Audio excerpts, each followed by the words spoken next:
Hi almal, ek vat my gebruikelike middagete stappie hierso op die plaas waar ek werk. En ek het wil vandag praat oor Henro. Henro is een van die jong manne wat die Legacy Builder program aangekoop het, want hy het 'n droom gehad om vir sy perde en sy boerdery meer te doen as waarvoor hy finansies gehad het. En ek kyk na hom en oor R100,000 wat hy gemaak het in die eerste maand.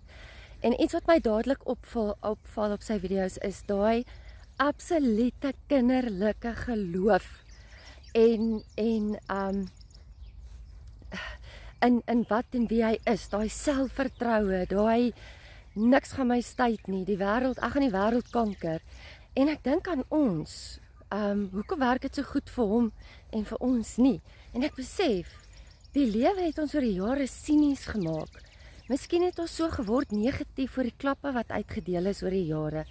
Is dit nie tyd dat ons weer terugkeer na daai onstuitbare, jong, avontuurlustige mens wat ons was nie? Is dit ook nie dalk hoekom ons geleenthede verdwyn nie?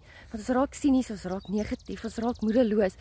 En niemand kan ons verkwalik nie, want ons bly mens op die eind van die dag. Ons is nie 'n wonderwese nie. Maar, jene, kyk wat vermag hy. Net met daai absolute besluit om hiervan gaan ek 'n sukses maak, klaar. En dan kom mense en sê, jy gaan al jou geld verloor. Meneer, ek is al ge-SCIM en ek het dit op 'n vorige video gesê, want ek nie my huiswerk gedoen het nie. Ek het nie my huiswerk gedoen nie, dis wat dit gebeur het. Hierdie keer het ek my huiswerk gedoen. Gaan kyk na hierdie mense. Dis lewende mense. Dis nie AI en dis AI's nie. Gaan kyk in ons aanlyn opleiding. Hulle sit daar, hulle praat, hulle gesels, hulle lag. Dis regte mense. Ek het my huiswerk gedoen. Nie dit is moontlik. Maar jy moet positief wees. Jy moet onstuitbaar wees. Jy moet glo. Jy moet die werk insit. Dis die belangrikste. Jy moet die werk insit. Dis die belangrikste. So, ek gaan vir julle 'n stukkie van Henro se prestasies aandag sodat julle kan kyk.